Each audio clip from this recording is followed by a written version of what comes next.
मेघना बेटा, तुमको इस पुराण के बारे में कैसे पता चला? शायद अभी सच बोलना ठीक नहीं होगा। मुझे माफ कीजिएगा अंकल, मैं एक रात यहाँ अकेले आई थी, तभी मैंने उस चाबी को रखे देखा था, लेकिन वो उस तहखाने की है ये मुझे नहीं पता था। कोई बात नहीं बेटा, तुम्हारा बहुत बहुत धन्यवाद कि तुमने हमें बेरमपुर पुराण तक पहुंचाया। तांत्रिक महाराज, अब जल्दी कीजिए। तांत्रिक महाराज ने किताब को खोला और पढ़ना शुरू किया। महाराज दमयंती के जवान और खूबसूरत हो जाने से बहुत खुश थे और इस तरह राज्य के लोग निशिरमोलों के खौफ से डर में थे। ऐसे ही 3 माह गुजर गए और एक दिन प्रजा के 2 आदमी महल में पहुंचे।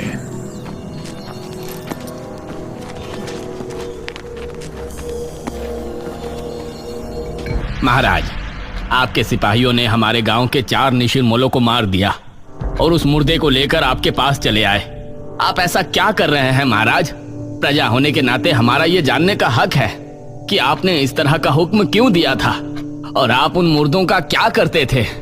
इस पर महाराज कुछ बोलते उससे पहले ही दमयंती बोली, तुम्हारी हिम्मत कैसे हुई ये सवाल महाराज से करने की? दमयंती, आप हमें बात करने दीजिए। नहीं महाराज।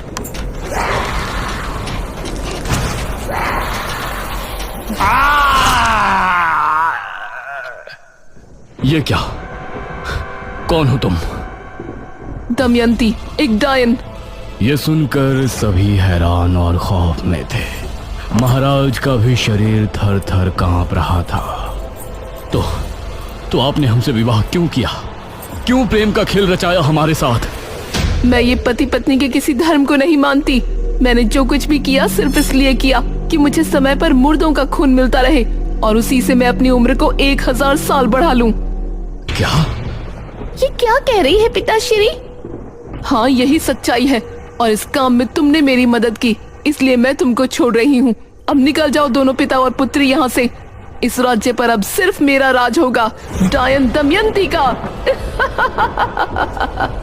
ये कहकर दमयंती ने अपने हाथ की एक उंगली महाराज की तरफ की और तभी राजकुमारी और महाराज इस तरह से महल से बाहर पहुंच गए जैसे किसी अदृश्य शक्ति ने उन्हें फेंका।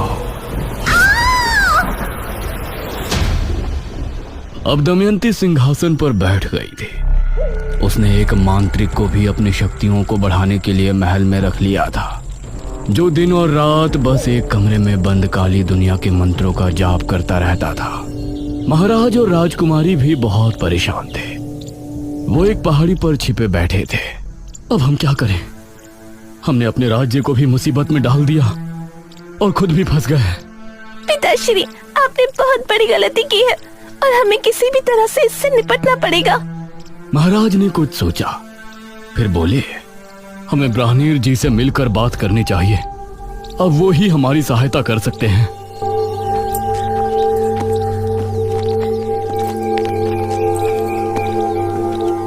महाराज और राजकुमारी दोनों ब्राह्मण जी के पास पहुंचे और उन्हें अपनी दुविधा बताई।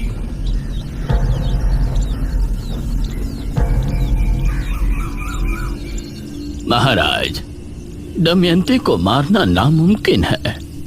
उसे सिर्फ कैद किया जा सकता है। तो कैसे कैद कर सकते हैं हम उस डायनी को? पूर्णमासी की रात मध्य रात्रि के पहर अगर उसके ऊपर तांबे के चाकू से हमला किया जाए तो उसकी शक्तियां खत्म हो जाएंगी और अगर सुबह होने से पहले उसे अगर जमीन में गाड़ दिया जाए तो वो अगले कई सालों के लिए कैद होकर रह जाएगी। ठीक है ब्राह्मण जी, हम उसे खत्म करने का एक प्रयास अवश्य करेंगे। नहीं महाराज, यह कार्य केवल एक महान कोमल हृदय और वीर स्त्री कर सकती है। एक ऐसी स्त्री जिसकी वजह से 100 से ज्यादा लोगों की जान जाने से बची हो। मतलब वो इतना पुण्य करने वाली हो कि उसकी वजह से 100 से ज्यादा लोग मौत के मुंह से लौटकर वापस आए हो और अब अच्छे से अपनी जिंदगी जी रही हो। हे भगवान, अब ऐसी स्त्री हम कहाँ ढूंढेंगे?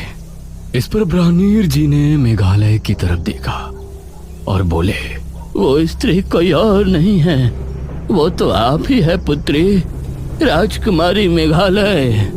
यह सुनकर मेघालय ने महाराज की तरफ देखा और बोली, लेकिन हम कैसे? याद कीजिए महाराज, जब आपके राज्य में महामारी फैली थी तो राजकुमारी मेघालय ही यहाँ उस बीज को सिद्ध कर लाई थी जिससे मृत्युंजय अमृत का पेड़ उगा, और उसकी वजह से सैकड़ों नहीं बल्कि राज्य के हजारों लोगों की जान जाने से बची। यह सुनकर महाराज ने राजकुमारी मेघालय की तरफ देखा। राजकुमारी, अगर आप ना होती तो अभी तक हम सिर्फ उस स्त्री को ढूंढ रहे होते जिसने इतने पुण्य का कार्य किया हो। ब्राह्मीर जी, अब बताइए कि अगली पूर्णमासी कब है और उस डायन को हमें कैसे काबू करना है? दमयंती हर पूर्णमासी की रात शमशान भूमि पर बैठकर सुबह होने तक एक महामंत्र का जाप करती है। आधी रात के समय जब वो जाप में लीन होगी तो उस पर हमला करने का वही उचित समय होगा। उस पर हमला करने से पहले तुमको एक मंत्र पढ़ना होगा और बिना देर किए उस पर वार कर देना। ठीक है ब्राह्मीर जी, इस पूर्णमासी की रात दमयंती के जुल्म की आखिरी रात होगी। दमयंती बहुत खुश थी और पूरे राज्य की प्रजा पर उसका प्रकोप बरस रहा था। कोई भी उसके खिलाफ खड़े होने की हिम्मत नहीं कर सकता था। वो अपनी शक्तियां बढ़ाने के लिए हर माह कितने लोगों को अपना शिकार बनाती थी। कुछ दिन ऐसे ही गुजर गए।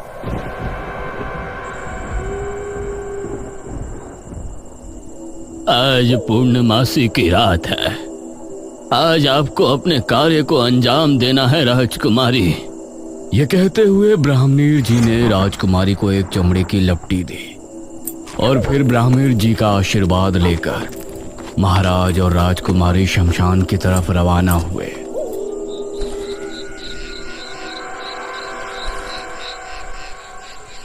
अभी दमयंती नहीं आई है, हमें सावधानी से छिपकर सब कार्य करना होगा। राजकुमारी, तुम उसे खत्म तो कर पाओगी ना? पिताजी, आप फिक्र मत कीजिए, हम कर लेंगे। अपनी प्रजा को बचाने के लिए हमारे प्राण भी चले गए तो हमें कोई संकोच नहीं होगा। आधी रात के पहर इनको घोड़ों की टोपों की आवाजें आने लगी। लगता है वो आ रही है। तभी एक रथ शमशान भूमि पर आकर रुका और दमयंती उससे बाहर उतरी। जाइए और सुबह होने से पहले वापस आ जाइएगा। यह सुनकर रथ वाला वहां से चला गया। पिताजी, आप यहीं रुककर इंतजार कीजिएगा। दमयंती एक घर में बैठकर आंखें बंद करके मंत्र जाप करने लगी। इस तरफ ब्राह्मणीर जी भी आंखें बंद किए मेघालय की सफलता के लिए प्रार्थना कर रहे थे। आधी रात के समय धीमे कदमों से राजकुमारी दमयंती की तरफ रवाना हो गई। दमयंती बहुत ही शांत भाव से जाप कर रही थी। राजकुमारी ने उसके पास जाकर मन में वो मंत्र पढ़ा जो ब्राह्मणीर जी ने उसे बताया था, लेकिन दमयंती की शक्तियों की वजह से उसने राजकुमारी के मन की आवाज सुन ली और उसने आंखें खोली। तू यहाँ क्या कर रही है? यह देखकर राजकुमारी हैरान रह गई, लेकिन इससे पहले दमयंती कुछ करती, राजकुमारी ने दमयंती के ऊपर वार कर दिया। दमयंती की चीख ऐसी थी कि वो पूरे राज्य में गूंज गई। लोगों के घरों में रखे बर्तन भी जमीन पर आ गिरे। राजकुमारी और महाराज उसे जमीन पर पड़े तड़पता देख रहे थे। तभी दमयंती एकदम शांत हो गई। उधर महल में बंद दमयंती का पुजारी बुरी तरह चीख पुकार करने लगा। महारानी दमयंती! वो बहुत गुस्से में था, लेकिन वो महल के अंदर बंधित था, इसीलिए वो बाहर नहीं आ सकता था। अगली सुबह राज्य के किले में जश्न मनाया गया। राजकुमारी की जय हो! राजकुमारी की जय हो! राजकुमारी, हम सभी आपके बहुत बहुत आभारी हैं। हमारा जीवन धन्य है कि हमें आपके जैसी वीर और बुद्धिमती राजकुमारी मिली, जिसने अपनी जान पर खेलकर हम सभी को दमयंती के श्राप से मुक्ति दिलाई।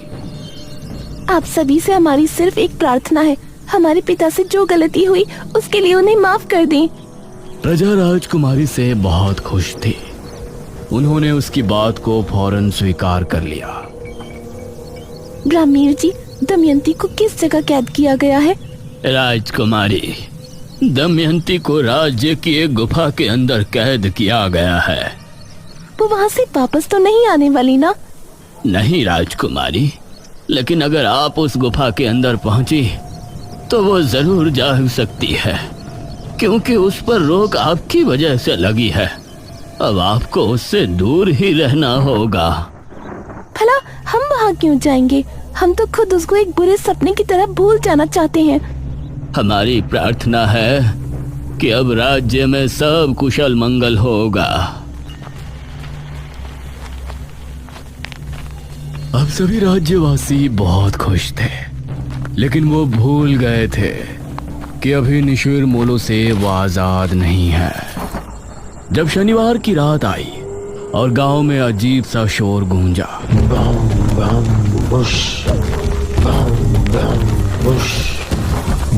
तो उसे सुनकर सभी की रूह कांप उठी। अरे, ये तो निशिर मोलो की आवाज है। निशिर मोलो आए और अपने साथ 2 आदमियों को उठाकर ले गए। अगली सुबह फिर से सभा बैठाई गई। ब्राह्मणीर जी, हम निशिर मोलो से कैसे छुटकारा पा सकते हैं? इनके विषय में तो हमने सोचा ही नहीं। महाराज, हमें ये कहते हुए बहुत दुख हो रहा है, लेकिन निशिर मोलो को रोकना दमयंती से भी ज्यादा मुश्किल कार्य है। हमें बताइए, हम अवश्य करेंगे। निशिर मोलो महाराज को एक दुष्ट राजा मानते हैं। यह सुनकर राजकुमारी के चेहरे पर परेशानी के भाव भर आए। हम उनसे बात करेंगे। निशिर मोलो के गुनहगार हम हैं, तो उनसे प्रजा को मुक्त कराना भी हमारा कर्तव्य है। नहीं पिताश्री, वो आपको देखते ही मार देंगे। ये कार्य हमें करने दीजिए आप। ठीक है पुत्री, लेकिन आप करेंगे क्या? ये सुनकर राजकुमारी के माथे पर सलवटें उभर आई। अगले शनिवार सभी लोग अपने अपने घरों में बंद थे। रात के समय वही आवाज गांव में गूंजने लगी।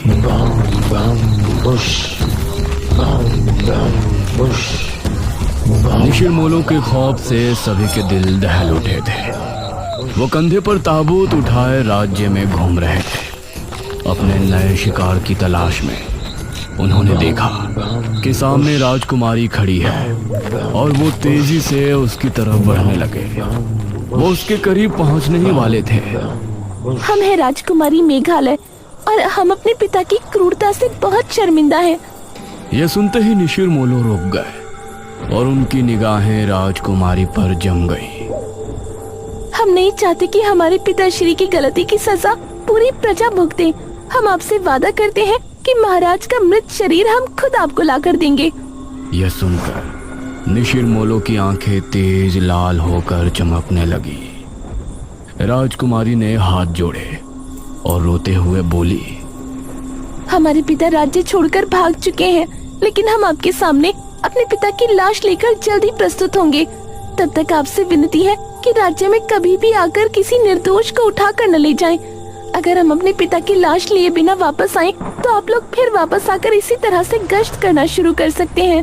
तब हम भी आपको नहीं रोकेंगे, लेकिन हमें एक मौका अवश्य दें हमारे पिता को ढूंढकर आपके सामने लेकर आने का। यह सुनकर निशिर मोलो उसी समय बिना किसी को लिए कब्रिस्तान की तरफ चले गए।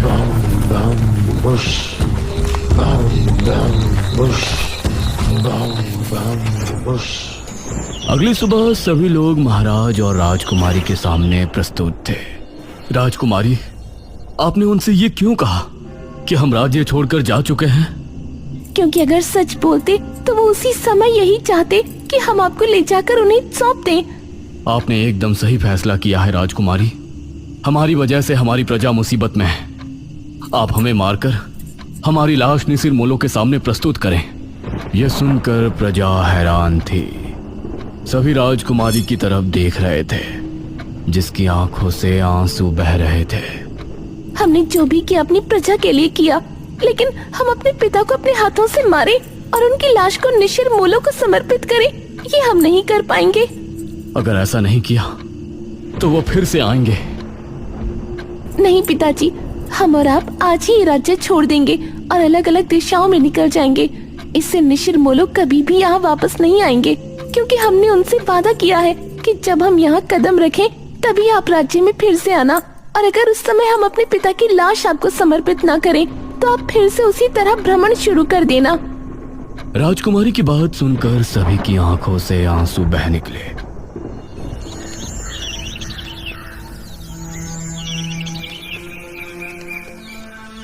उसके बाद राजकुमारी और महाराज ने उसी दिन राज्य छोड़ दिया और फिर निशिर मोलो कभी नजर नहीं आए। इतना पढ़ने के बाद ये तांत्रिक महाराज ने पुराण बंद कर दिया। इस पुराण के हिसाब से तो जब राजकुमारी राज्य में वापस आएंगी तभी निशिर मोलो वापस आएंगे, लेकिन अब 400 साल बाद वो क्यों लौटे हैं? क्या राजकुमारी गांव में वापस आ गई है? अगर वो आई है तो है कहाँ? ये तुम कैसी बातें कर रहे हो? भला 400 साल बाद राजकुमारी वापस कैसे आ सकती है?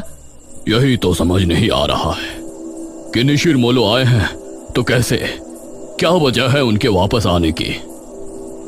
इसमें आगे की कहानी नहीं लिखी। महाराज और राजकुमारी का बाद में क्या हुआ? नहीं पुत्री, पुराण समाप्त हो गया। मेघना की उत्सुकता देखकर इशिता को बहुत हैरानी हो रही थी।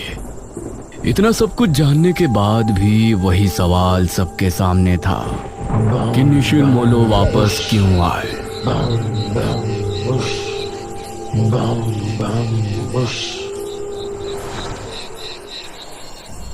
रात के समय इशिता और मेघना जब कमरे में थे तो मेघना अभी भी सोच में डूबी थी। मेघना, तेरा क्या चल रहा है यार? तू क्यों इतना गहराई में जा रही है? तभी अनुज भी कमरे में आ गया। सच में अब तो मुझे भी सब कुछ बहुत अजीब लगने लगा है। मेघना, तुमको कैसे पता कि वो चाबी वहां रखी थी और वो तहखाना कहाँ पर है? मुझे यकीन है कि तुमने झूठ बोला है। तुम राजमहल में मेरे बिना तो दोबारा नहीं गई होगी। इशिता और अनुज दोनों मेघना की तरफ गौर से देख रहे थे। मुझे बचपन से ही सपने आते थे जिनमें मृत्युंजय अमृत का पेड़ मुझे दिखाई देता था। जब मैंने यहाँ गांव की जमीन पर कदम रखा तो मौसम बदल गया था और आंधी आ गई थी। उसी रात मुझे महल के बारे में सपने आए और राजमहल से जब हम वापस आए तो उस रात मैंने खुद को सपने में राजकुमारी बने देखा। उसी सपने में मैंने खुद को तहखाने में जाते देखा और जब मैं महल पहुंची तो वो चाबी और तहखाना वहीं थे। सबसे जरूरी बात यह है कि जब मैं गांव में आई थी उसके अगले रात से ही निशिर मोलो ने गांव में आना शुरू किया। इतना सुनकर इशिता और अनुज दोनों हैरान रह गए। मेघना ने भी इन दोनों की तरफ देखा और सवाल किया, ये सब सुनकर अब तुम दोनों को क्या लगता है? इसका मतलब है कि पिछले जन्म में तुम ही राजकुमारी मेघना थी और निशिर मोलो इसलिए गांव में वापस आए क्योंकि तुम यहाँ वापस आ चुके हो।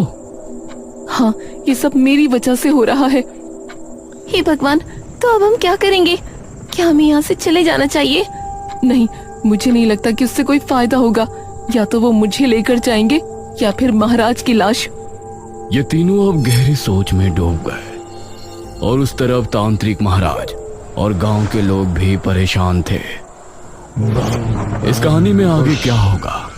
मेघना किस तरह से निशिर मोलो से गांव को आजाद कराएगी? ये जानने के लिए इस कहानी का अगला और आखिरी भाग जरूर